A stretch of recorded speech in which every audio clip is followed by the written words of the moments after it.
Peace and blessings, everyone. Thank you for tuning in to a new updated version of the Full Court Press. I am the coach, Coach Ed Gladney, along here with my new co host, TheMan-Cave. We're here to talk about the WNBA. And, we're really excited to talk about the WNBA. Right here on these two networks, on the Hardcore Sports Network and the Big Blue Crew Sports Network. So we're ready to get into this, talk the WNBA, interact with you all about everything that's going on with the WNBA. So, thank everyone for tuning in. Make sure you guys hit the like button on both networks, on Man-Cave's page and on my page. We really appreciate it. Make sure you subscribe and hit the notification if you haven't already done so, and share on all your social media platforms. We really appreciate it. It helps us grow our programming. So again, thank you for that. So, but before we get into the show, I want to talk to my co-host, Man-Cave. How you doing, brother? Man, I'm doing great, man. And talking about the WNBA today, like I said, giving WNBA some love. A lot of action going on. It's grind time right now. It's like playoff implications, and the season is winding down right now. So everybody's fighting and jockeying for a playoff position and stuff like that. So, man, there's a lot going on in WNBA, and there's a lot going to be going further on, especially for the playoff and stuff like that. So I'm excited to talk about this, man, especially over here with Coach, man. I know this is near and dear to your heart, like I'm saying. I love it too. I'm saying, the New York Liberties, and hey, everything else WNBA, man. Exactly. So we'll keep you guys updated because the game is coming on, the Liberty versus the Seattle Storm. So keep giving you guys a score update while we're on for today's show. So, but right now we're going to go ahead and dive into the discussion. Make sure you guys put your discussion comments, questions in the chat. So, but we're going to start out talking about the illustrious Maya Moore. She recently had her jersey retired, and it was well deserved, for her, for everything that she's done in her career. Hold on one second. Gonna bring something up for you guys. And is this it? No, that's not it. Oh well, gotta cancel it. But looking at her career accomplishments in the WNBA, 4 championships, 6 final appearances, 1 MVP, 1 Finals MVP, 1 Rookie of the Year, 6 All-Star games, 3 All-Star game MVPs, 1 scoring titles, 5 All WNBA first teams, 2 All WNBA second teams, 2 All Defensive second teams. She was also named to the WNBA's 20th anniversary team in 2016 and the 25th anniversary team in 2021. She's also had much success in the with Team USA, winning gold medals in 2012, 2016, let alone what she did over at UConn, man. But how do you feel, about her getting this accomplishment in terms of getting her jersey retired with the Lynx? Man, like I said, man, I'm just like listening to your to all the rolling down the accolades and stuff like that, and I'm looking at it right now. I'm like, all this in 7 seasons in the WNBA for one team, the Minnesota Lynx, man. Mm-hmm. 4 championships, I believe. I think 4 championships, Mm-hmm. 7 seasons, dominant. The only thing you can say is dominant. And like I said, this ain't started in the WNBA. It started from high school. She was a champion in high Mm-hmm. school. She went through college and also now in the WNBA. So she's been, this right for her, it's been the same throughout, man. Ever since she started playing basketball, the list of accomplishments just keeps rolling on, like I said. And I watched her when she was playing, during that time from 2011 to 2018, man. One of the best all-time players to ever play the game and stuff like that for the Minnesota Lynx. I enjoy watching Lynx basketball. During that time with her, Simone Augustus, and some other ones on that team. So hey, this was well deserved for her, and then again, I mean, and she walked away from the game at a younger age because, like I said, she could have played some more seasons, but Hmm. that shows you the type of impact player that she was. The short 7 years, I'm not even gonna say short because 7 years is a good enough time, but like I said, everything she accomplished in 7 years, some people don't even accomplish in 10, 15, 20 years playing basketball, and she Hmm. accomplished all that on a yearly basis. Every award, every major award, she swept like major awards in college and in the WNBA. This is well deserved. And like I said, I'm surprised it probably took this long, but I knew it was going to come. I knew this day was going to come. And like I said, she is more deserving of it. When you think about Minnesota Lynx basketball, you think about Maya Moore, and Hmm. but Maya Moore is like the what you call it, Minnesota Lynx. Hmm. Earl Cole, thank you for tapping in, brother. Good evening to you too, man. All the best to you. If you're streaming today, man. So thanks for tapping in. I appreciate you. So, but yeah, you're so right. She did accomplish, a great deal, in her career. Um, I was speaking to someone, and he jokingly said, why she have to go get married? She, her husband robbed us of, her greatness. And I'm like, no, they didn't. you know just Mhm. appreciate, what she brings to the table. Mhm. What's up, Mitch, the point guard of the Hardcore Sports Network, and a phenomenal basketball content creator, phenomenal content creator overall, but he has a great passion for the game of basketball. So, thanks for tapping in, man. Tyrone Hall, man, thank you for being here, bro. Really appreciate you. So, but yeah, it's well deserved. And you know what? Whether she was here for 7 years or you wanted her to be here for more, um, it's just a matter of appreciate what you had, because she gave you so much. I mean, there are other women who, coming out of college who they weren't here for that long, or they end up staying overseas, because they make more money overseas, which, I do understand that. But, Maya Moore gave us so much more. And, she showed you who she was, as a person, also fighting for her husband, who was, unjustly convicted, and she was there to be supportive. But, on the basketball court, what she did for that organization. Um, she put that organization on her back, and she carried it, and she gave it the recognition, because when you think of the WNBA, if you're really invested, when you hear Mercury Lynx, it's a championship organization. So, and that's because of Maya Moore. you know she's a key contributor, and I think it was only a matter of time before her jersey was going to be retired by them. And kudos to her. It's like I said, it's definitely well deserved for her. So, but I appreciate that. So, Oh, so. one thing for her too. She was a Jordan Brand classic too. You know what I'm saying? A Hmm. woman on the Hmm. brand classic line. Exactly. So, but yeah, if you guys have anything else to say, please go ahead and put it in the chat. We can always come back and touch on it a little bit later if we do move on. But what's one thing about her game when you watched her that you really appreciated? Man, I think it'll be like her competitiveness, her Hmm. tenacity. Like I said, when Maya Moore was on the court, man, it's like, I mean, you just had a feeling like, her team was going to win because she's that type of player. Like, if the game came down in the crunch like this, I could just depend on Maya Moore to go get the basket. She didn't fear nobody. She attacked from all angles, all levels, all type of score.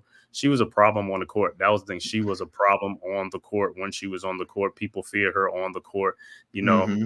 and people can say what they want to say, but during the years she played, she was one of the top 2 or 3 players in the league overall. Everybody, Hmm. Maya Moore and some other, just like how Asia Wilson is right now. Maya Hmm. Moore, so she gets a lot of respect, man, and people respected that game. Like I said, and she's a legend, man. She's an icon. Exactly. What's up, Grega? Thanks for tapping in. Thank you, Judge, through 3300, and Daniel Barry. One of the true followers, always there just for everyone. So I agree with you. In terms of her competitiveness, I also appreciate her tenacity. I mean, she was just very tenacious and very determined. You weren't going to stop her, when she was out there on the court. So, and it's. I'm not saying she was like him, but she gave you a Jordan feel when she was out there. It was just like, yo, you can't stop her. You can't stop her when she was out there. So definitely appreciated what she, brought to the game, and her retirement, her jersey retirement is well deserved.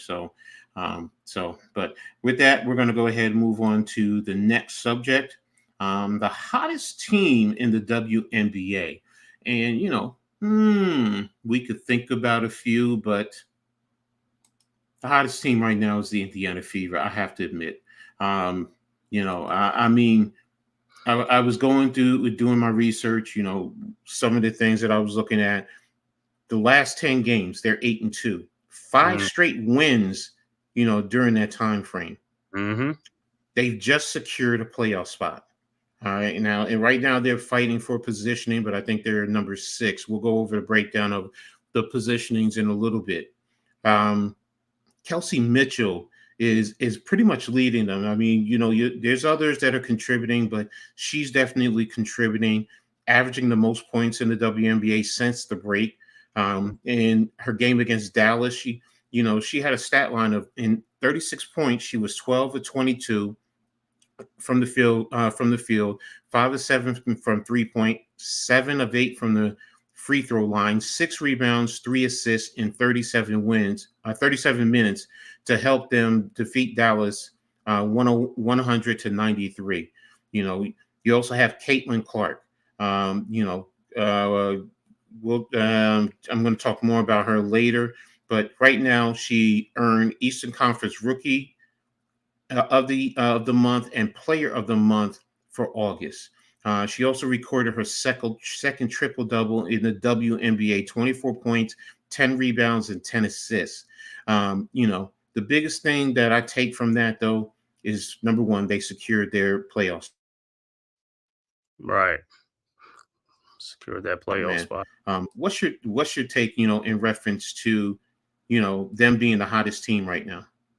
I'm gonna tell you like this. It's like to me, it's like night and day. Because when the season first started, they were the worst. Mm-hmm. They were one of the worst teams, and people's already writing them off and stuff like that. And like how they were struggling. And Caitlin, like what I'm saying, she's all hype and all that type of stuff. Is like, and you remember I told you early on when the season first started, I was Mm-hmm. like, he needs to be more to the shooting guard position, and they need to get a point guard. You remember, and we was Mm-hmm. and like I said, but now she done took the reins by the horns, and now she's it's like almost like a walking triple double. You know what I'm saying? So you can get that, you can expect that, from time to time from her.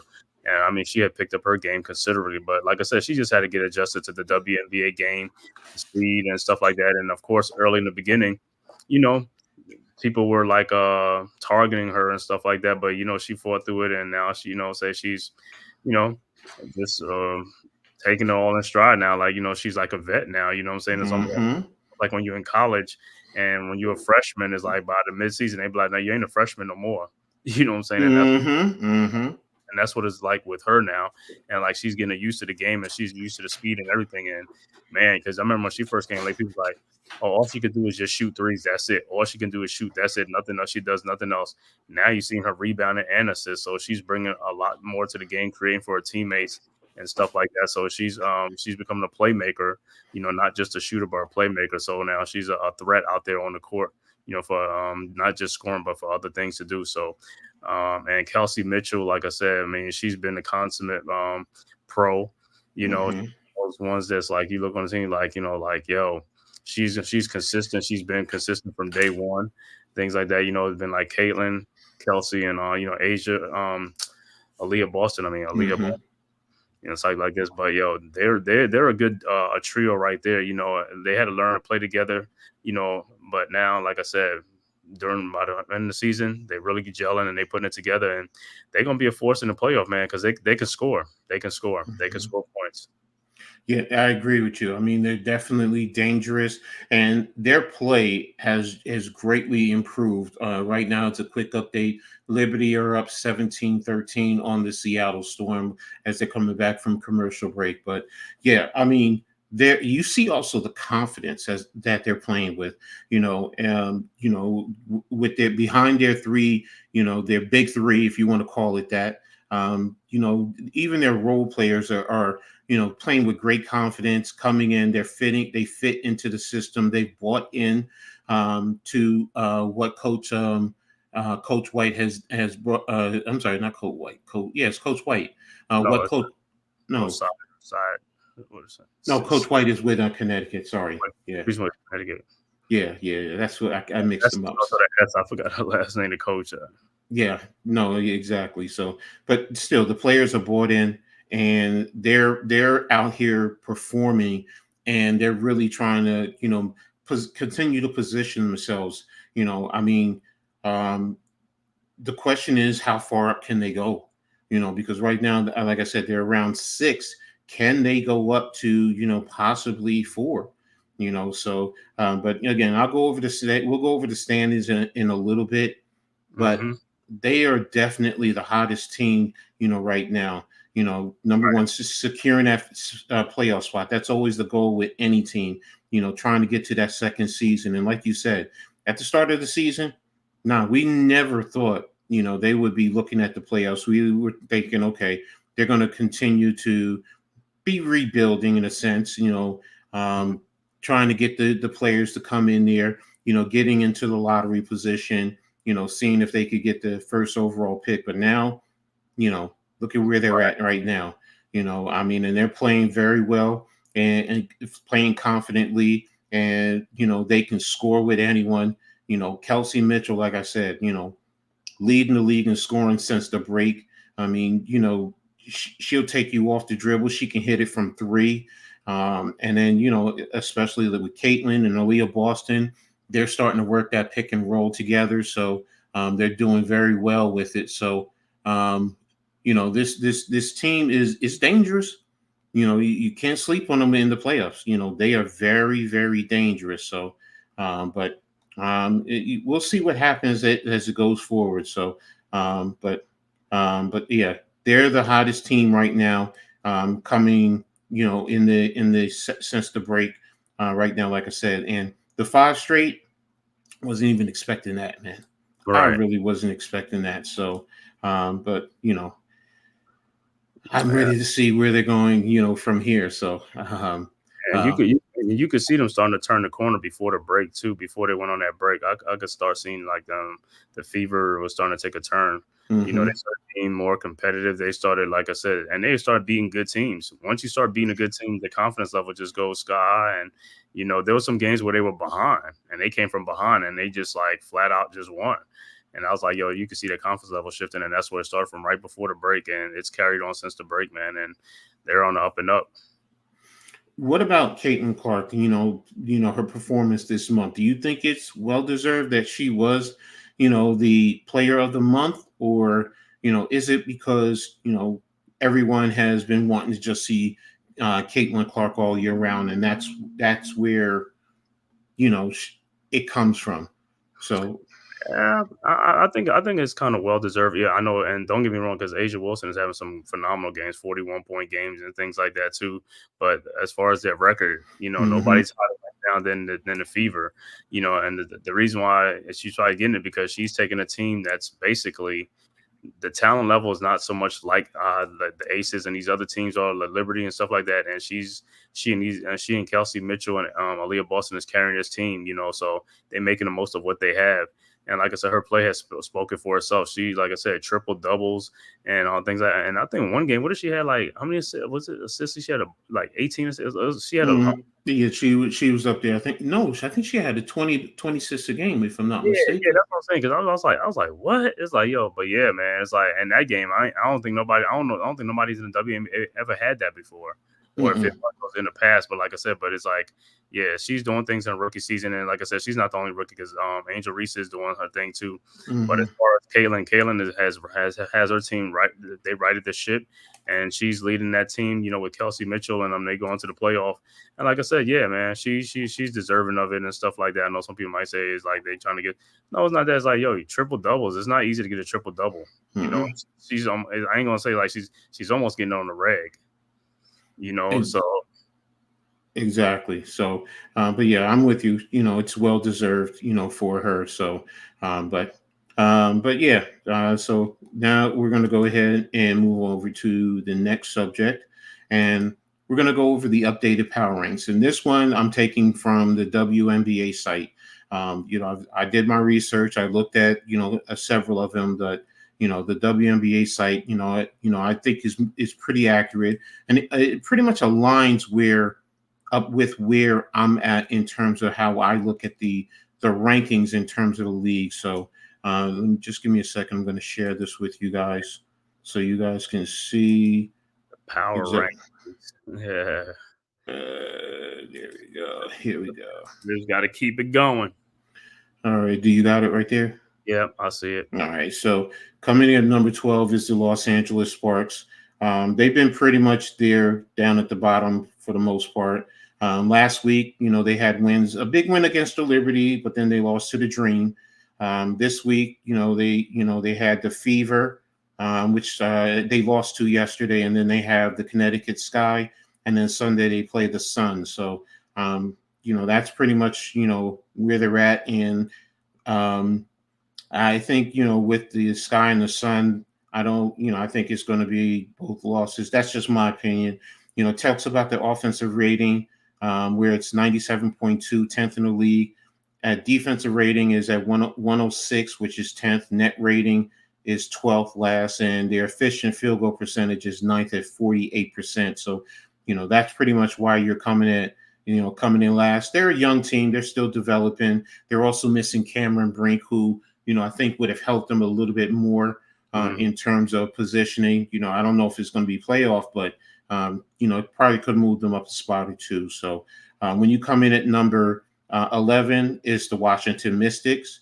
They've been at the bottom also. They were previously at 11.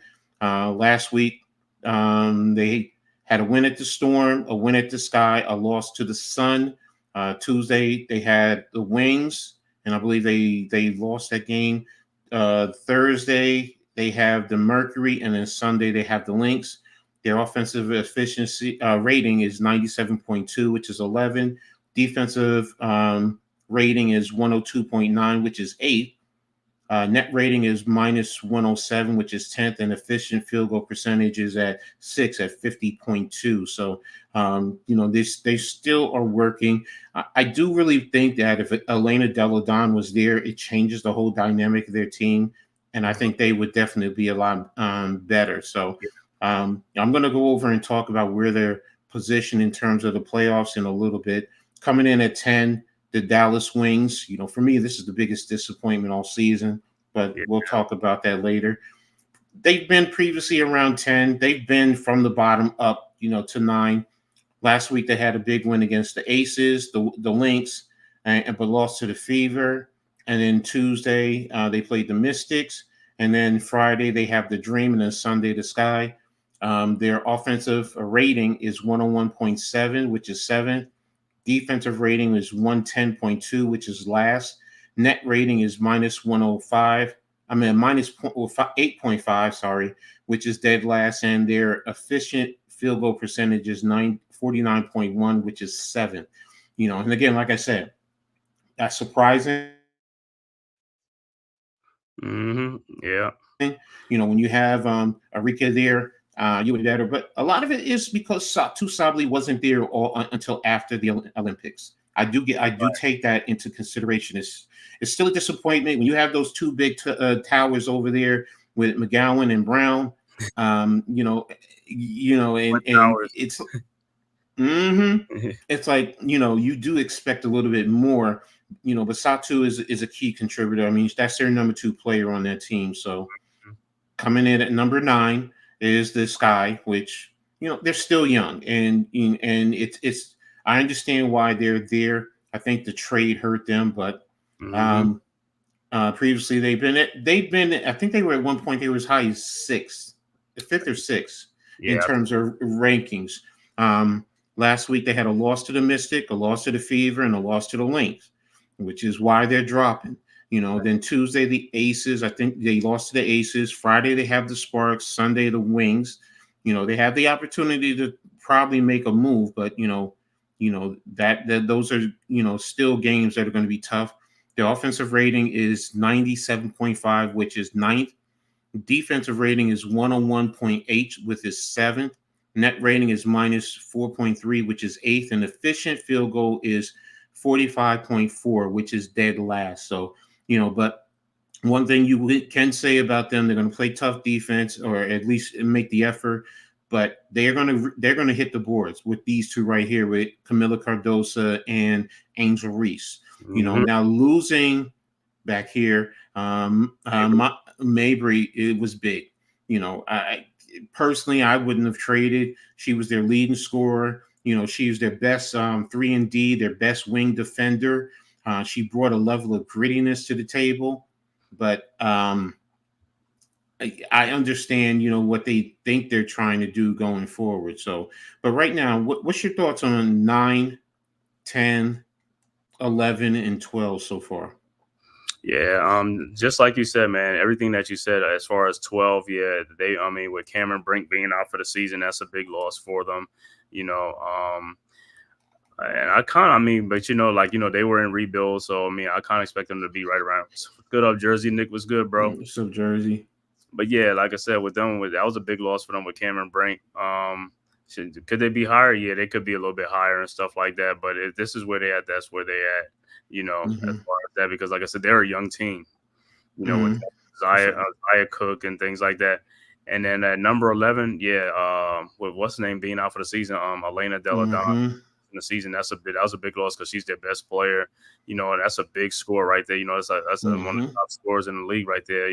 That's a big chunk of your team. So I kind of expected them to have a down year this year. So they had 11. I could see that. But like I said, I'm with you with the Dallas Wings at number 10, and that's because Satu Sabali, she's been out for most of the season. She's just really getting back. That was a big loss for them too, and stuff like that. Because if she was there, I doubt they'll be at number 10. They'd probably be around like 8, 7, somewhere around there. So yeah, and then at number 9 with Angel Reese and Angel Reese and is. I kind of expected them, like I knew they was going to have too much of a good season because they're a young team too. And with Mabry there, it was kind of surprising because, there was a lot of games where they were competitive and they would look like they was on up and up to win more games. Had they kept her, they would have been up more, but they made a choice about their future, and I could understand it, to help to give these Angel Reese and them more help, like in the draft next year and the year after that. So I understood it. They weren't really going nowhere, so they figured they could addition by subtraction. And it's not to say about Mabry, she's a good player, but they're looking towards their future. So, and this season was just basically to use to get for Cardosa and Reese to get acclimated, get their games together, build that chemistry. Kennedy Carter, another one they find players and stuff like that. She's a great player. So they building a core down there. And all this was because of trading Kalia Copper. So that's where they put these pieces together. And hey, they're not really too far if you look at their talent level as far as rebound. Like I said, within the next coming seasons, people ain't gonna be able to get a lot of rebounds over these two because they fouling all the rebounds. So they can get that big time like a wing player or something like that. They're gonna be a dangerous team. And if Kennedy Carter gonna be the point guard, or they're gonna get another point guard, to team up with Kennedy Carter to give them more depth, they're going to be a team to be reckoned with in the future because, like I said, their bigs are controlling the boards. They're dominant. They're dominant. And Cardosa, you look at her this season, she's not as dominant this year because she had an injury too. She started off slow, but so next season she should be really into full swing of things. And like I said, there'll be a problem next season and stuff like that. So they're just getting their chemistry together. So at number 9, like I said, I kind of expected that this season because they're a young team. But in the future, when they do get the pieces together and stuff, they'll be up there too. Exactly. You made some excellent points. Real quick, shout out to the Big Blue Crew Sports Network. Thank you again to both the Hardcore Sports Network and the Big Blue Crew Sports Network for, this joint venture, allowing this program to expand onto both networks. We're going to continue to work hard to grow it, but, it's a great opportunity with both networks. And, as Big Pac said, that's what us New York fans want. We want the Liberty to go all the way, for real. So it's been a long time coming for us Liberty fans. So, but again, thank you to both networks, for this, opportunity to grow it. So continuing on at number 8, you have the Atlanta Dream. Mm-hmm. Now they had losses to the Fever, to the Storm, to the Aces, but then the win over the Sparks. They had the game against the Mercury. I believe they won that game, and then they have the Wings and the Fever coming up the rest of this week. Now, excuse me, their offensive efficiency is last at 95.6. Dwayne Wade is at the Liberty game. Their defensive rating though is fifth at 100.6. Their net rating is -5, which is ninth, in their efficient field goal percentages at 45.4, which is 11th. Now, they're continuing to chip away. I mean, they have some talent there, with Tina Charles and with Ryan Howard, with what's her name, the rookie from Connecticut. I forgot her name. Oh, what is her name? The one they drafted, right? Yeah, who won the WNBA 3-point, as well as the What is her name? I just had it. Hold on, let me pull up their roster. I'm gonna pull up. See her stuff real quick. WNBA. Boy, what happened here? The Atlanta Dream. Let me go to their roster. All right. Let me get caught up while you bring that up. Is it Jordan Canada? Not Jordan. Is it? Pat, the Liberty on right now, so I'm not going to be able to call the game tonight. So, because the Liberty are playing right now. So, once we're done here, I'm going to be tapped in there. So, what's up, Jacob? Thanks for tapping in. Really appreciate you. Aaliyah and Nika, she said. Aaliyah, yeah, it's Aaliyah she's from UConn. She's the rookie from UConn, if I'm not mistaken. She's not on here. Wait a minute, let me pull up the roster. Letitia Amir. No, hold on. I'll tell you in 1 second. Hold on. Let me pull up the roster. Teams. Atlanta. I can tell you when I see their Haley Jones roster. Haley. Now Hillman is one. Ryan Howard and Kia Coffey. Haley Jones is the stamp from Stanford. Alicia Gray won the All-Star thing. What you call it? Alicia Gray. Yeah, that's who won the 3-point thing. It was Alicia Gray. I thought they had the rookie from UConn. Right, they don't know. So maybe it's I mixed it up then. Haley Jones was injured last year, but this is like her first full year. So, are you thinking about Leah Edwards on the Mystics? Yeah, that's who I'm thinking of. You're right. It's Aaliyah. She's with the Mystics. That's who I'm thinking of. Mm-hmm. But no, it's Haley Jones and Naz Hillman are two of their starters, and Jordan Canada is also a key contributor. Who are helping this team chip away. So that's who I was thinking of. So, but yeah, they're doing a good job. And this team continues to fight its way up. So. And that's why they're now in position for a playoff spot. So, and that's why they're at 8 right now, and even though it's 11-21. So, they have a strong possibility. Coming in at number 7 is the Mercury. They've been 7 for a while.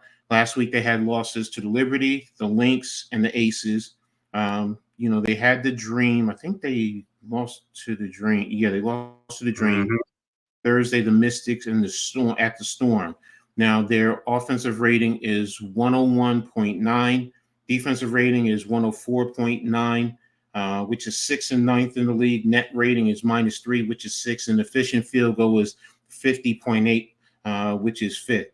With their big three of Taurasi, with Copper, and with Griner, I mean, that's veteran leadership. I mean, you got Sophia Cunningham, who definitely contributes. You have what's her name, who just got suspended, Natasha Cloud. So they have a good veteran starting 5. So I do. Yeah, with copper inclusive in there, but they've been on the down slope right now. So and I don't know if it's with them being a veteran and relying a lot on them, that they're starting to dwindle down, and that's the reason why. But um, I think, this is. I think it's because of Diana Taurasi's. She's she Father Thomas caught up with her, and then they brought in Kalia Copper to to take over the pass the torch. And so I think that's what. And Diana Taurasi, like I said, tremendous play. Hmm. Hmm. But like I said, she's been in the league like I want. Is it 20 years or 20? Hmm. So yeah, Father Time is catching up, man. Exactly. So, but I get it, and it's, it's this run right now for the playoffs. You got younger teams, hungry teams that are coming, that are fighting, and then you have them, like I said, that are veterans, and um, it's going to be tough for them going forward. So, coming in at number 6 is the Indiana Fever. They're now officially over 500. Um, they've usually been at the bottom of the playoff hunt to number 6. Mm-hmm. I think one ranking that I saw had them as high as 4 right now. So, Mm-hmm. but last week they had wins over the Sun, which is big, and the Wings. Like you said earlier, they're beating the better teams now, so it's giving them the confidence.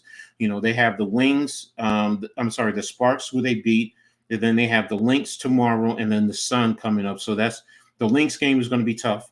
But it's a great opportunity for them. Their offensive rating is 103.2, which is third in the league. We all know that they are a dynamic offensive team. Their defensive rating is 106.8, which is 11th. There's a net differential of 3.6, which is 7th, and their efficient field goal percentage is 51.8, which is 4th. So, but we know what this team is about. It's about these two right here, Kelsey Mitchell and Caitlin Clark first, and then, Aaliyah Boston, coming in at third. But, when you sit down and you break down, their roster, and you look at the other players, that's the reason why you see them moving up the rankings. I mean, everyone thinks it's those three per se, but no, it's not. It's their other key contributors that are playing, and helping this team, to be better. Kelsey Mitchell, Nalisa Smith, Kristen Wallace. I mean, I've watched her, her game and what she brings to the table, and it's definitely, she's definitely fits in. Lexi Hull, Mm-hmm. Saxton, I can't say her name, Temi Fengdeli, Erica Wheeler. She's coming off the bench. She was the starter for a while, but she knows her role coming off the bench, just playing the veteran leadership.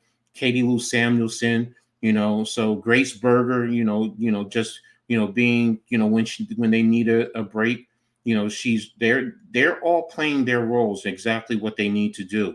Mm-hmm. I mean, you have Caitlin, who's averaging 18.9 per game, Kelsey Smith at 19, Aaliyah Boston at 13.7, Elisa Smith at 11.3. So you see that they have the scoring right there, and then everyone understands their role and what they need to do, in terms of the team. Just a quick update: New York is up 35-28 in the second quarter over, well, it's now 35-30 over Seattle. So, but yeah, they all know what they need to do and what their roles are in terms of contributing to this team. So, but next up in the terms of the power ranking is the Seattle Storm. They've been up there. I mean, they were 3 down. Now they're at 5. Last week they were at 4. Lost to the Mystics. That's a big loss. I'm sorry, that really is. The dream you win. You lost to the Liberty. You lost to the Sun, the two top teams in the league. So then you have this week. You had the Sun on Tuesday. I think they beat the Sun, and then Thursday, you have the Liberty, which they're playing. Wait a minute. Yeah, you have the Liberty right now, and then you have the Mercury on Saturday. So, um, we'll see where they're going to end up ultimately. So, but their offensive rating is 101.6, which is eighth. Defensive rating is 96.3, which is fourth. Their net rating is a plus 5.4, which is fourth, and their efficient field goal percentage is 47.2. But when you have Skylar, you have the veteran leaders there, Skylar Dickens Smith, um, NECA, and then what's her name? What's the center's name? Um, what's her name? Come out from the storm is like, oh, it starts with an N. What is her name? Yeah, she played. She played for the defensive center. Yeah, she played for Liz. Hold on a second. I'll pull it up. Teams for Seattle. Where's Seattle? Here we are. Seattle Storm team roster. NECA, Skyler, Gabby Williams. They just brought on Meg Begor, Izzy Meg. You also have Mercedes Russell, who's another big body player. Jordan Houston, Jewel Lloyd. What can we say? Even Sammy Whitcomb. Sammy's giving him 5 points, almost 2 rebounds a game, and an assist and a half per game. So, as a veteran player. And she's on. Victoria Viv is a key contributor. So they have the talent, and they can definitely cause problems, But I also understand, why they're rated in the 5th spot right now. So but let me get you caught up one more. And at number 4 is the defending champs, the Las Vegas Aces. Previously they've been at 5, and last week they lost to the Wing, beat the Dream, beat the Mercury. They played the Sky. Tomorrow they have this. They're at the Sun, and then at the Liberty on Sunday. Big game. Offensive rating is 106.2, which is second. Defensive rating is 101, which is sixth. There's a positive net rating differential of 5.2, which is fifth. And their efficient field goal percentage is second at 52.2. So, but what's your thoughts on 4, 5, 6, 7, and 8? Oh, 7 and 7. I'm sorry, and 7. So yeah, like I said, I kind of figured that with the Suns would be taking a step back this season. I knew they would more of like a veteran type team. I knew they was going to be taking a step back, like I said, with Diana Taurasi, Father Tom catching up with her. Yeah, they got Brittany Griner, but that's what they think. Kalia Copper was important, to infuse that some more talent into that, and to help Diana, you know what I'm saying? So, I mean, Kalia Copper, she's a great player, phenomenal player and stuff like that, but they're going to need a little bit more than that, So they're going to have to get some more with her, Brittany Griner, they're going to need a couple more, some scores, but for right now at number 7, I could agree where they at. And then, like I said, number 6 has been the surprise because nobody thought Indiana and Caitlin Clark would be up there at number 6 by this time of year, especially where they started the season. So for them, it's a great thing for their organization. Like I said, they turned the corner right before the break and stuff like that. And this right here is giving them a lot of confidence going in because they don't beat all the top teams in the league now. So they don't beat everybody. So I think it was one team. Was it the Aces? I think they beat it was something, but yeah. They don't beat everybody, so there isn't nobody. They fear nobody. So, and that's a scary thing for a young team. When they like that, they only going to get better. So great things for the Fever. Like I said, they're the biggest surprise to be up at that spot. At number 5, the Seattle Storm. Yeah, I expected them to be one of the top 3 or 4 teams because the experience that they got and what's that, Jewel Lloyd, and then NECA was a big free agent. There. To team up with Skylar Diggins too and bring them over. Because if I'm not mistaken, I think Skylar Diggins was teammates at Notre Dame with Jewel Lloyd and Enrique. I think she was with them. It was close. I know. I think Skylar is older than Jewel. I think yes. Hold on a second. Let me tell you. Skylar's been in the league 9 years. Jewel Lloyd has been in the league 9 years. So those two were together. There's a 4-year difference. So yeah. Maybe she came. She when Skylar left, that's when Jewel and Arika came in.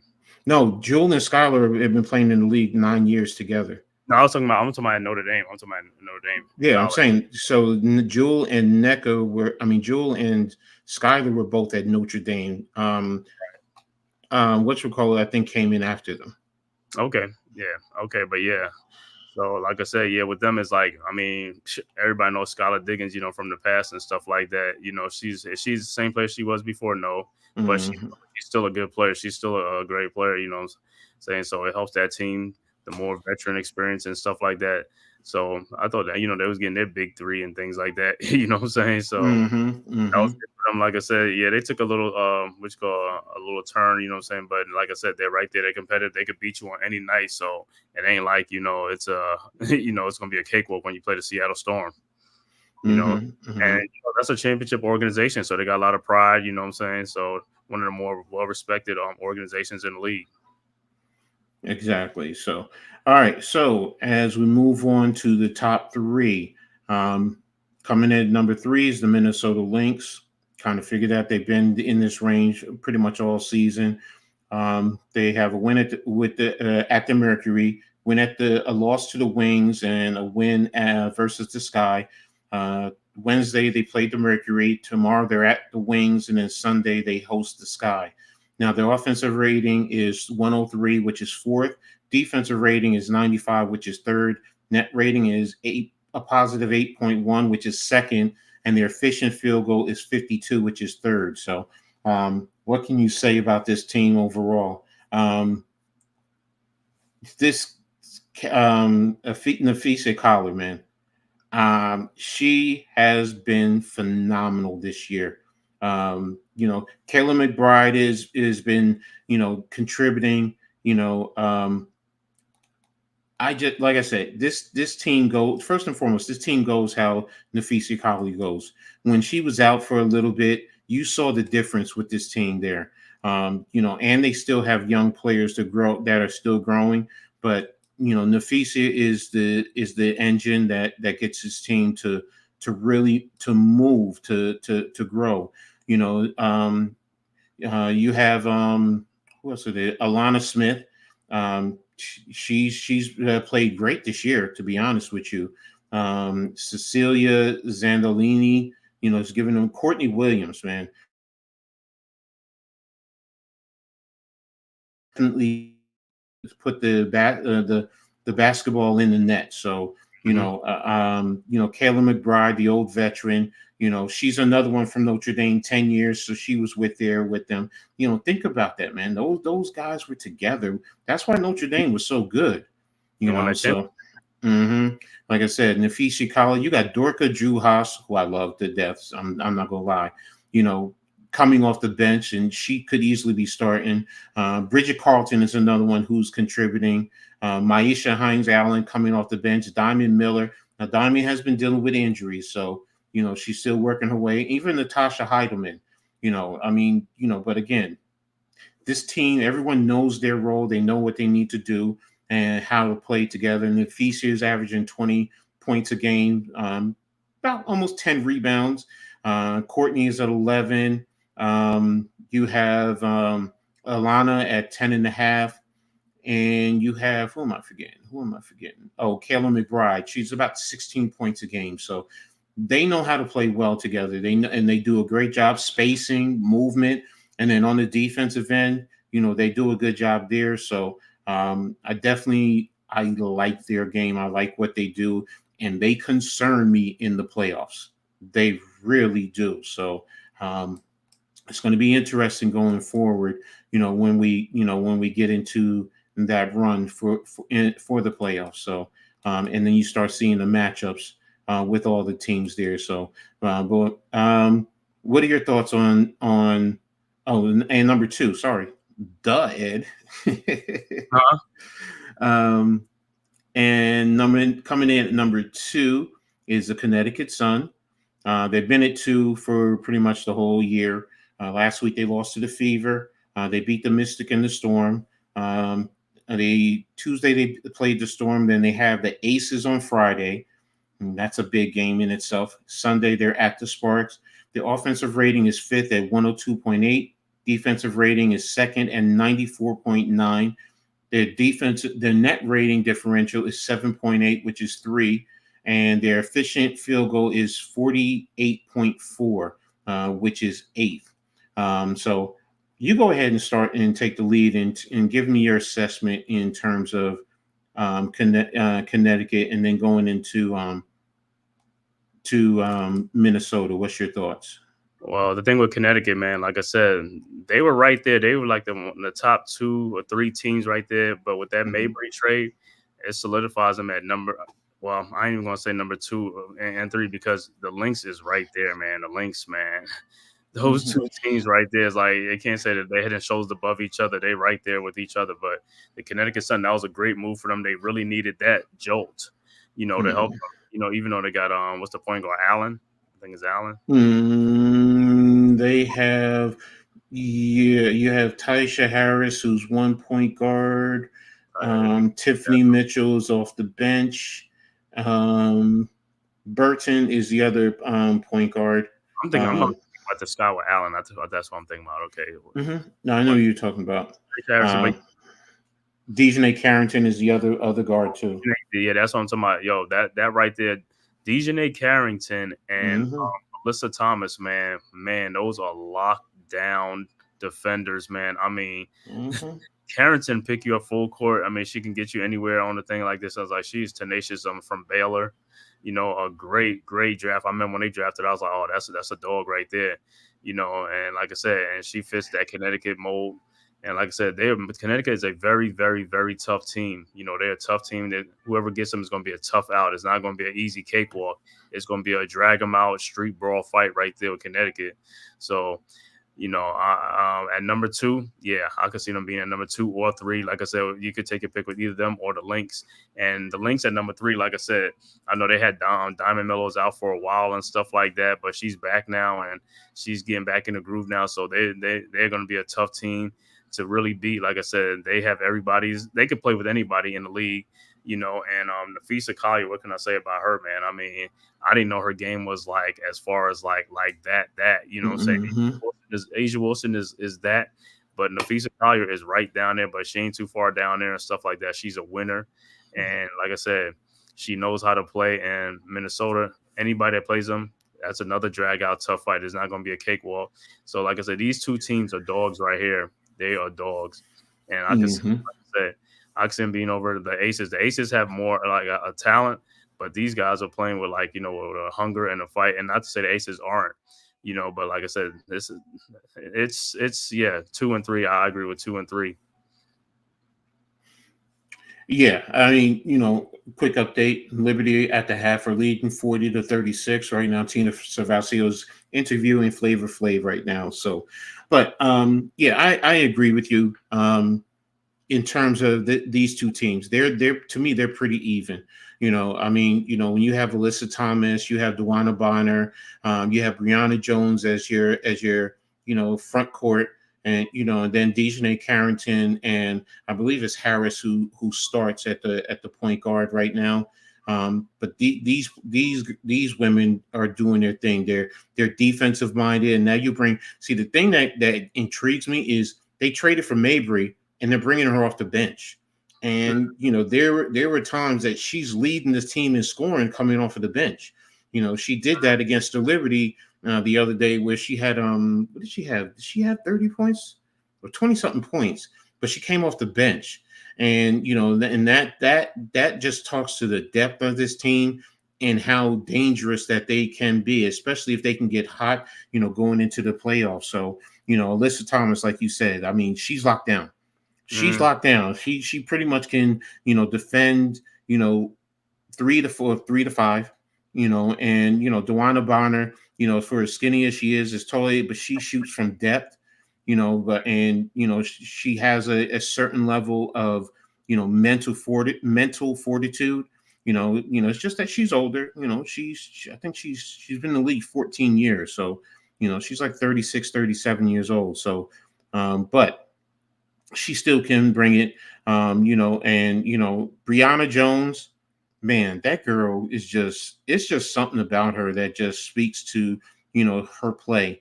You just look at her and say, oh, she's not overly athletic, but she gets buckets, man. She Mhm. gets buckets. So, and that's why, these two teams, definitely, to me, in terms of 2 and 3, they're, right where, they need to be. I think I got in order: Libs, Lynx, Sun, Aces, Fever, Storm, Mercury, and Sun is you have the Suns twice. So, um, it's the best team. Although top power rankings and who really got the heart to win it all are totally, yeah, we agree with that. They're two different things. So, you know, Salute, RC. yeah. So, you make a great point, RC, in reference to that. So, and at number one, oops, why isn't this? Who is that? Who can that be? New York. New New York's York. been at number one for the most of the year. Last week they had to me it was a good week. I'm not gonna say it was bad, but losing to beating the Wings and then losing to the Sparks the last that was really it was tough for me.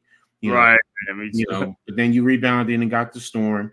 Now you have the Storm. You had a week off. Now you have the Storm. Then you have the Aces on Sunday. So, your offensive rating is number one in the league at 107.1. Defensive rating is number one at 94.9.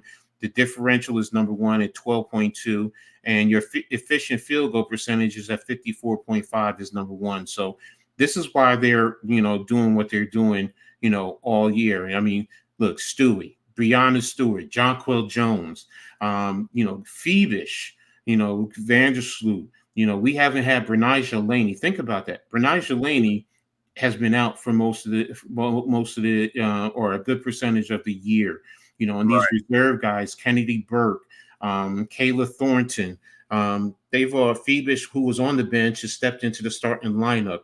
Naira Sabali, they've all come in and they bought in, they know their roles, and they play it very well.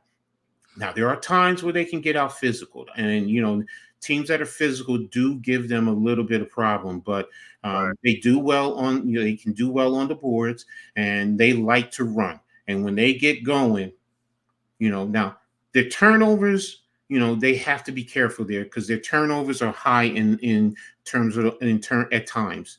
Right.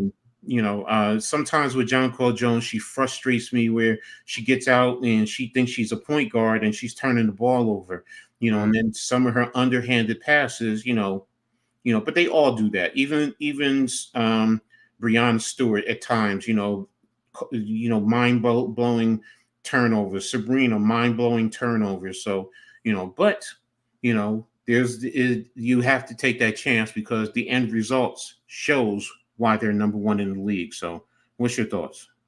Yeah, but I think you want to look at RC's comment. I think he's drinking a little Kool Aid a little bit too much, but nah, just his Kool Aid might be spiked.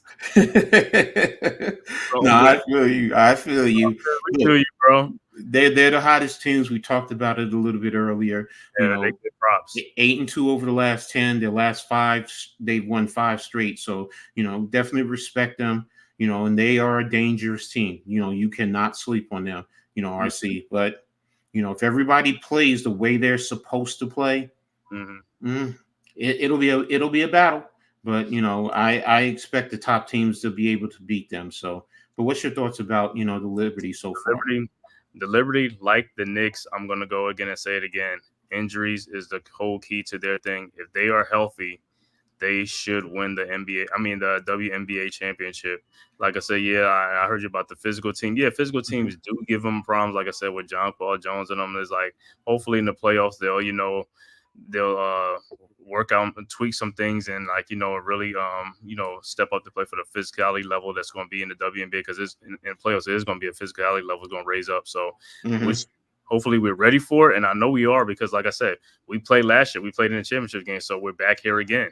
So they Mhm. know what to expect. They know the competition level. So I expect them to really focus on it. They know they lost the championship last year. I know the Aces won it, but we were, we had a chance to win the championship and we didn't. So I think that's going to be a little bit more motivation coming into this playoff. And when they get there, I think they're going to complete the task, man, and just do it. Stewart is ready. Unescu's ready. Now Benasia, like I said, hopefully she's healthy. And John Paul Jones. And then also we're going to need Vandersloot, man, because if Vandersloot have a good game, man, it's over, man. When she has a good game, that's the icing on the cake right there. Exactly. Here's one other thing, one other tidbit that, to add to this. Remember, they have the best home record in the WNBA. So as long as they, stay in the first spot, it's coming through New York. So, I'm not saying it's a foregone conclusion, but that's something that you add to the equation. So it's crazy because the Aces and Kansas City Chiefs both got chances for historical 3 points. Yeah, they do.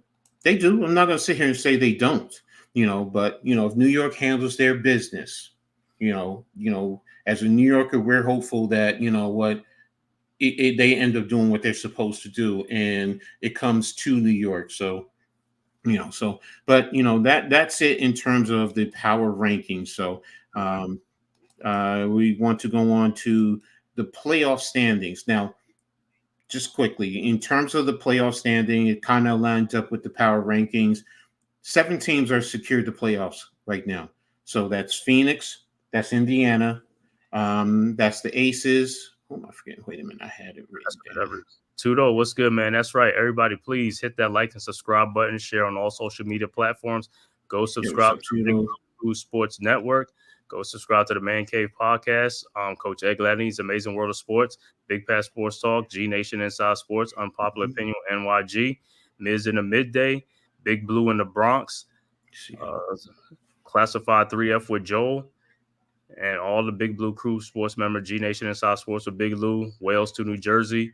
Please go subscribe to all the content creators, Crew Sports Network. And like I said, please hit that like and subscribe button and share it on all social media platforms. Thank you, Tudo. Exactly. So we appreciate that. So, and thank you to the Big Blue Crew, for the continued support, and also to the Hardcore Sports Network. Can't be remiss with them. No, I understand. I understand with you. With both networks, there's a lot of great commentators.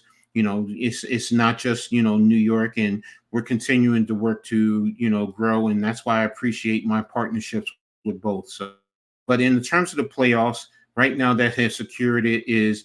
Phoenix is right now at 7. Indiana is at 6. Seattle is at 5. Aces are at 4. Lynx are at 3. Sun are at 2, and the Liberty are at 1. That's where the top 7 are right now, battling for the last spot. You have Atlanta, which is Atlanta and the Sky are both at 11 and 21. So, technically they're both in that same spot. I think Atlanta is ahead of them, I think, because of the head-to-head series. But you also have Dallas, which is a game behind, and Washington, which is 2 games behind. So those 4 teams are going to be battling it out as we go down the wire. I think there's like 6 games left in this season, 7 games left with some teams. So, and we're going to go over the schedule in a little bit, but yeah, when you sit down and you look at here it is. I have this. Here it is. This is what I was looking for. Present screen share. Here we go. All right. So right now you see everyone with the X has secured their playoff spot. But when you look at the bottom right there, those bottom 4 right there, I mean, literally, they're two games in behind. Look, technically the Sparks are not out. They're 4 games out of the 8th spot. So, but you really need a lot to happen for you to get that. But this is what's intriguing, and for me, what's exciting, because now these teams are going to be fighting. They're not just giving up. They're going to fight to try and get into the playoffs, because that it's a whole new ball game once you get into the playoffs, and anything can happen. So, what's your take on that, bro? Well, I'm looking at them teams right there, the Dream, the Mystics, the Sky. I expect the Dream to get that spot because Ryan Howard been out for a while and she got back, and that was one of the things why the Dream it kind of derailed their season a little bit. So with Ryan Howard back now, that should be for the Dream. I think they should make that final push to get that final spot. You know, Okay. Satu Sabli, yeah, she's back too for the Wings. So I mean, they're all right there, man. If the Wings go 5-1 or something like that, you just never know, and they could get in that spot with Satu Sabli back. So I think it's just between the Wings and the Dream. As far as the Sky, I just think they don't have enough right now. So I think they'll fall out of it. But hey, they could surprise me and win some games too. But if I had Hmm. my take, the first thing would be the Atlanta Dream would be first with No, I'm Ryan. with you. I think it's Atlanta's more so to lose than the other teams, So it's just that when you look at it and you break it down, you're like, okay, these teams are all in there. So and that's good when you come down to the wire. See, that's the other thing. That's the other beautiful thing about what you're seeing here with the WNBA is teams are not tanking.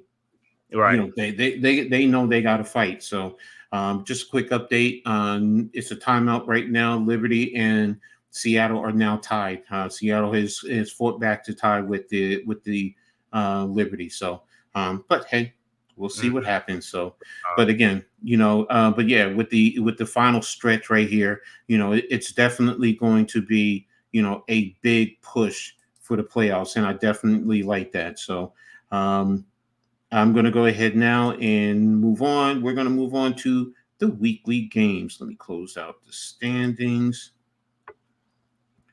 And just we're going to pull up the schedule, going over the next set of games, that we're going to see going down the stretch here. So over the next week, right now you have the Liberty and the Storm tied. And then later on tonight, you have Washington and the Mystics.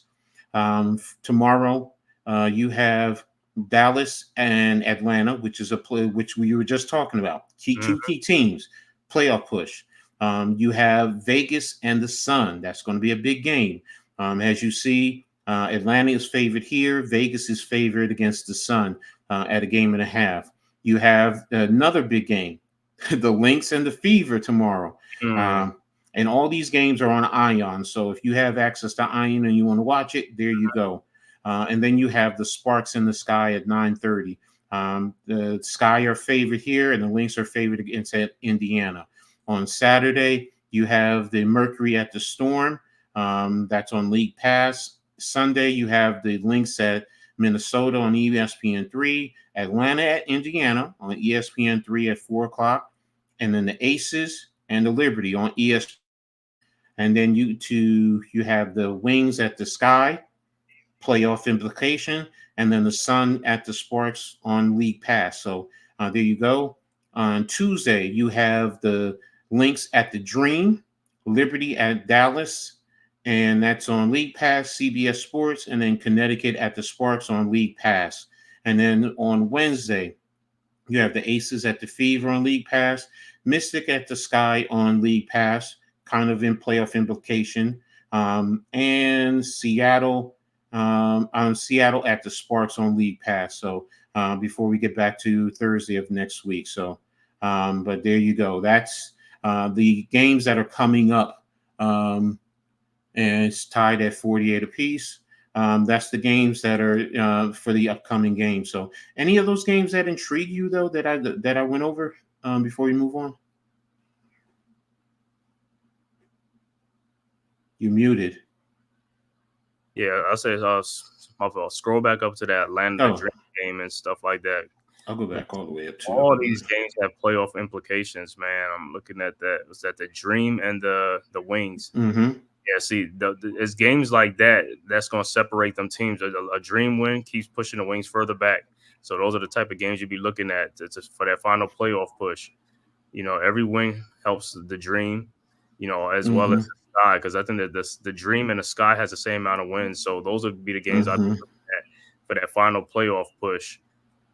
So Yeah, see, and they play the Sky play the Sparks. So, it's playoffs. It's an implication because, like you said, now they play early, so the Sky get to see in a sense or have a general idea of what happened there. So, So yeah, I mean, good point. So the Sky and the Dream don't have no more games left. They probably don't have no more games left because that'll be huge. Head to head, Yeah, no. yeah, they Sky probably and the Wings. yeah they don't. Well, I didn't go further. I mean, I only went to here, so. But here, okay, let's take a look. Dream Atlanta, Yeah, Scott, like I said, Minnesota, playoff implications on that one. Scott, Phoenix. Yeah, they'll Yes, probably don't. they have one game. Is that the last game? That's probably the last game before the. 17th. Yeah, No, it's not the last. It's not the last game because you have that Thursday. Yeah, they that Tuesday, second to the last game of the season. that's the huge one. That's what I say. So by that time when they face off against each other, see where they at. Mm-hmm. But yeah, man. So that's the game. Like I said, that first that Dream game. That's against the who they play at the Dream. That first one that we were just talking about. Yeah, Hold on 1 second. It's on Friday, right here. Wings. The Wings. Yeah, like I said, they could separate themselves from the Wings. But now if the Wings win that game and Atlanta keeps losing, it's like the Wings could keep coming up. Because for some reason I feel like Exactly. this. For some reason I feel like the Sky is they're gonna run out of gas. Mm. And Mm. is Kennedy Carter out or she's back? Because I'm Yeah, she was out. I don't think she's back as of yet. oh I think that's big. That's big. she's. I know she was dealing with some type of an illness. Mm-hmm. So, and she was in the hospital. I just saw that she was in the hospital. So I Mm-hmm. don't know if they released her as of yet. So, um, That's a but yeah, part of no, she, that's a big one there too. Yeah. So, what's up, Alex? Man, thanks for tapping in, man. Appreciate you. But yeah, that's a big one. So, but those are the big games. So, next I want to talk about is 5 biggest questions for the playoff race. me. I saw that on I saw that online, and let me just pull up my notes. Here it is. These are the 5 biggest questions. Who will get the eighth spot, which kind of we just did? Right. Who will be the final four to host the games? Right. Right now, you could say the Liberty, you could say Connecticut, and you could say Minnesota. Is it going to be the Aces or is it going to be Seattle? That's the question right there. And right now, I think it's going to be the Aces. Personally, seems Me too, man. person. Me too. So right now, Seattle is up 55, 51 on New York. So, um, but yeah. And then the other one is there cause for concern for New York as it chases its first WNBA title? Of course, Mm-hmm. there's concerns. Always. I mean, first and foremost is Vegas. Vegas is the defending champs. So, I have to respect that. I have to respect them. Minnesota has played New York tough all year round. Mm-hmm. I still have to respect Connecticut. Connecticut just got the win. So now they're going to be playing with a little bit of confidence. So, Indiana, Indiana can, get hot, and they can bring it. So, for you, what are your concerns? Do you have any concerns, and if so, what are they? Yeah, well, like I said, my concern is like for the Liberty, like I said, it's going to come down to health. Benaja, we need her there. We need her. Can the other one step up? Yeah, they can, but you want your team at full strength, at full health. You know what I'm saying? Especially going into the playoffs and especially trying to win the championship. We need all hands on deck because if we have all hands on deck, I feel like we can win it.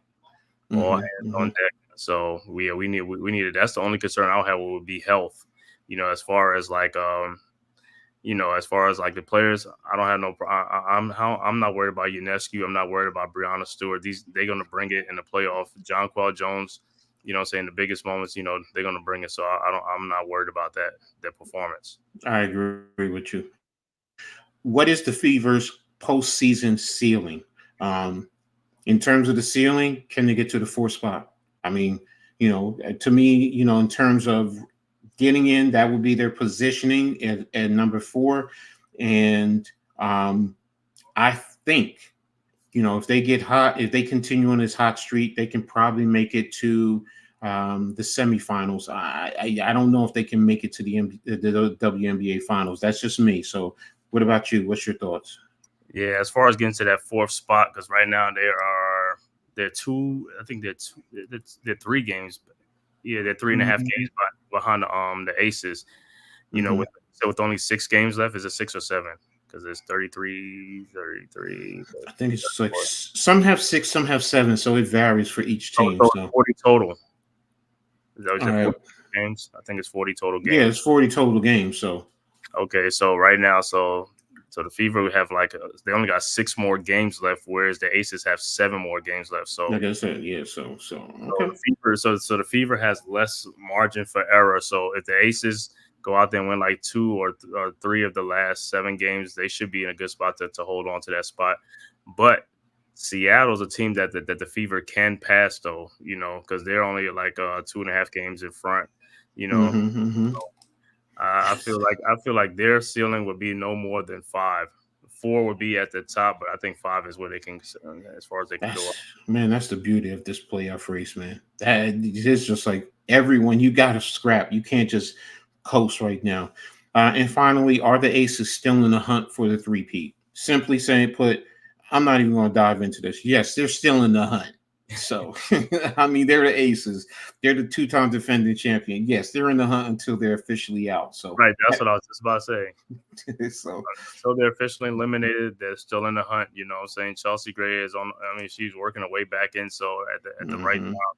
So they're gearing up right now. They're going to step it up another notch for for the stretch run and then into the playoffs. So yeah, they're still in the hunt until they're Mhm. officially eliminated. Exactly. So right now, timeout. Seattle's up by 157-56, 132 left in the third quarter. So next, we're going to move into the Rookie of the Year race. Uh,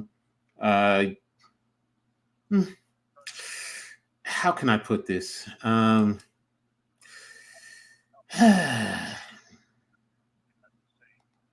Is it Caitlin Clark's right now? Yes, it's Caitlin Clark's, but you know, here let me go over what I was reason why I said this. So let me share this screen from you. Where I'm going to now is off at ESPN.com. So you guys will be able to, follow along if you want to pull it up, and I'm going to share the screen in ESPN rookie tracer. So, right now, this is how they have it, in terms of, the rookie race. Caitlin Clark, you know, which most of us would say is probably the hands down in the front. Rakia Jackson now is at number 2, overtaking Angel Reese at number 3. But those are the three that are, to me, hands down, are in the race. And Rakia, I get it. She's come on strong lately. She has been scoring buckets, but Angel Reese just has been that grinder. She's been that dog. So I actually have Angel Reese at number 2, me personally. So, but what's your thoughts on these three? Is it these three? Is there anyone else that I might be forgetting? And is Caitlin Clark right now the hands down favorite? Yeah. As far as the race right now, it's just those three, just like you said. But as far as Caitlin Clark, she's right in the lead right now, but Angel's right there, so anything can happen. But if Caitlin should lead them to the playoffs, yeah, she's gonna win. She's gonna win it hands down. You know, Mm-hmm. and also if Angel could get in the playoff, like I said, it's gonna come down. Like I said, it's gonna come down. But Caitlin has been phenomenal this year. Both of them has been and I'll listen. It won't surprise me if they share it. I would not be surprised, like Hmm. co-rookie, like how Grant Hill and Jason Kidd did in the NBA back in the day when they shared co-rookie of the year. That's deep right there. You know, I wouldn't be mad with that. I mean, I wouldn't be mad with that. But if it is Caitlin Clark, if she wins it, she wins it. Or, but Angel, like I said, I know some people be if Angel wins it because they say Caitlin, but it's like, hey, they both have phenomenal rookie seasons, man. mm-hmm. With the rebounding, she's done what a lot of what some player has never done in the history of the WNBA. Same thing as Caitlin. So both of them has had work records, and like I said, if they share it, I won't be mad.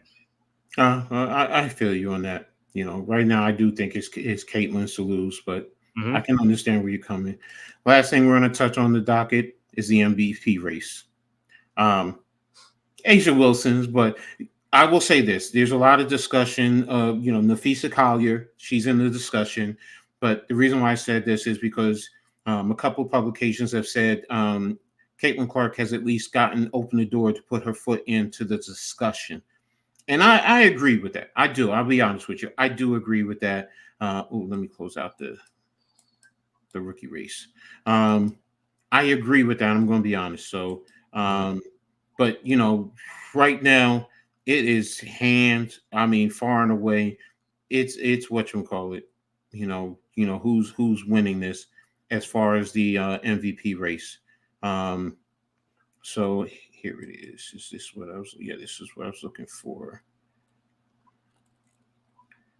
Yeah, here it is. And yeah, because it's Nafisi Collier, Aja Wilson, and then Caitlin Clark has at least put her foot in the door. So, but Mm-hmm. she just put her foot in the door. It's far and away the other two in terms of Aja and Nafisi, and Aja is a far and away ahead of Nafisi. I mean Nafisia. So, but your thoughts? Yeah, I mean, yeah, hands down is Asia Wilson.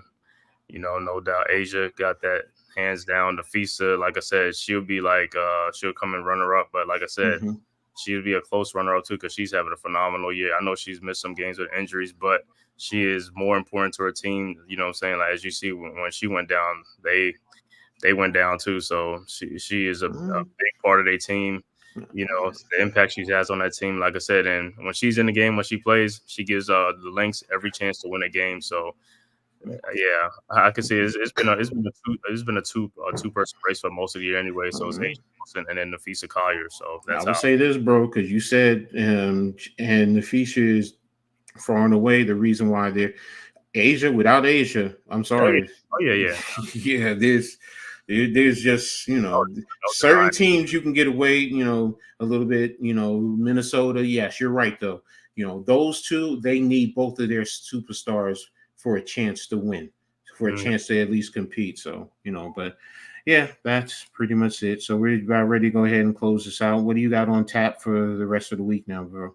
Well, what I got on tap, like I said, after I know later on about tonight or something like that, but yeah, I should be able to cue that up for the. I'm going to be calling that Texas and Michigan game at 12 o'clock Mm-hmm. on Saturday, the big game. So I know a lot of people will be tuning into that. Early start is a 12 noon game kickoff on a Saturday, so a lot of people be up ready for football early on. Be sitting by the TV all day long. You know, then tomorrow, maybe I don't know about Blacktop, so we'll find out what's going on with that. Mm-hmm. I'll be over there, and then on Saturday, I don't know if it's Leather to the Face, be on there, but it'll be late night, with the Big Blue Crew Sports Lounge and stuff like that. And I don't know, no, there's not an NFL game, but Sunday we will be calling the games on Sunday and stuff like that. So I have to see what game I'll be calling like on Sunday. Probably gonna be a 4-something game because I think the Giants play at 1, so we will be at that say so, but I'll see what 4 o'clock game I'll call. All You know, right. Well, there you go. So tomorrow, like you said, probably the blacktop will see what's happening there. Um, I don't know if I'll be doing NFL as yet, so we'll see. mm-hmm, Saturday, I'm actually going to do the Rutgers game because that was a high number draw for me versus the other three college games that I did last week. So, mm-hmm. so I'm going to still do the Rutgers game. And yes, I'm a homer when it comes to Rutgers. So, um, there we go. New York right now is up 65-57 in the fourth quarter. So just to give an update. Um, and then Saturday, probably night, I might be doing the Colorado Nebraska game. Something just came up where I might not do it. I might have to go cover a minor league semi pro football game. Sunday, I'm actually not doing football. I'm going to be covering the WNBA, the Aces and the Liberty. So I'll be doing that on Sunday. So Monday, the Read and Attack. Tuesday, Pick and Roll podcast right here on the Hardcore Sports Network. I'm sorry, no, sorry, Heart of the City, right here on the Big Blue Crew Sports Network. Wednesdays, the Pick and Roll podcast on the Hardcore Sports Network. Thursday full court press. We'll be on there full court press Thursday. As well as Wednesday, I'll be before we come back with another episode of the Full Court Press. So, busy as always. So, moms keep telling me I got to take a break. So, She's worried about me, but mom's always us. So love you, mom. So, but that's it. That's it for today. Thanks to Alex from Big Blue in the Bronx, Tudo, RC All Iowa, Jersey Nick, Jacob Truzzi, Big Pat, um, Big Blue Cruise Sports Network, Daniel Burry, Judge 3300, Greta, Tyrone Hall, Mitch, Earl Cole. Thanks everyone for tapping in. Those of you who were in the chat, thank you. I hope everyone makes sure you hit that like button. If you didn't, still go back and hit the like button on the Man Cave, on the Hardcore Sports Network, on the Big Blue Crew Sports Network, and on Coach Ed Gladney's Amazing World of Sports. Make sure that you guys sub up. Seriously, sub up. Everyone does some great work. Matter what network, but everyone does some great work and bring you some great content. You will find what you're looking for. I guarantee it. You will find, if you want football, you want basketball, NFL, college, I'll do a little bit of high school. If you want, like we're doing the WNBA, boxing, wrestling, baseball, there's everything. We did Olympics. We do everything between these two sports network, man. And I'm telling you, if you sub up, you will get your fill from some great content creators, and you're going to help everyone grow. And we'll continue to, because the main point is getting our stuff into the algorithm. Once we get into the algorithm, we can always do more and continue to grow and bring you more. But if we can't get into the algorithm, stuff like this great show like this and all the others, it's hard for others to find. So let's continue to help. We need you, and you're important to, this growth. So, we thank you. We truly, truly thank you. So, but we're going to go ahead and get on out of here. I'm going to finish watching the rest of this game, and I know most of you want to go watch the NFL since it's kicking off. So I appreciate everyone. Thank you all for being here. We'll be back here next Thursday at 7 o'clock. So make sure you tune in, and make sure you tell everybody else who loves the W or who supports us. Tap in. All right. And until then, as I always say in sports, make sure you turn it on and turn it up. Peace. Peace.